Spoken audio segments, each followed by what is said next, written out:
What if I told you that the greatest scientist of his generation, the man whose discoveries shaped medicine, climate research, and engineering, was once called the boy who failed 3 times? His name? Michael Forochi. And so, this is the story of how a so-called failure became a global force in science. Forochi wasn't special. No rich parents, no expensive tutors, just a kid who kept failing his exams again and again. Teachers wrote him off, classmates mocked him, even relatives whispered, "He's not academic material." But then, something strange happened. Instead of quitting, he became obsessed with a single idea. If I can understand one thing deeply, I can understand anything. This was the beginning of transformation. One night, after failing his exam again, he sat alone in a small room.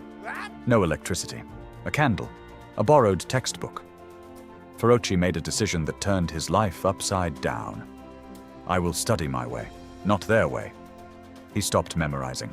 He stopped copying notes. He started breaking concepts apart, like puzzles. Before long, the boy who failed everything started understanding things his teachers couldn't explain. But success doesn't just come because you want it.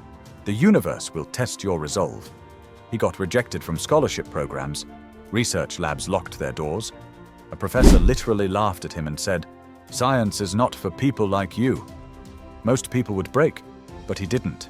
He worked night shifts, cleaned floors, saved money to buy his first second-hand laptop, and kept studying. Day after day after day. Then came the moment. A visiting professor from Europe read one of his small research essays.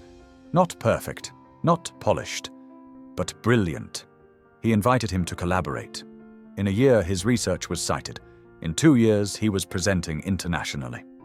In 5 years, scientists from NASA, MIT, World Health Organization were quoting his work. The same boy who failed 3 times became the man the world now listens to. Here's the truth. Your failure is not the opposite of success. It is the process of success.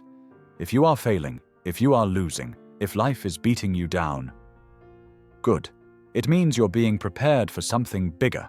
Because the ones who rise to the top 1%, they didn't start there. They built themselves there.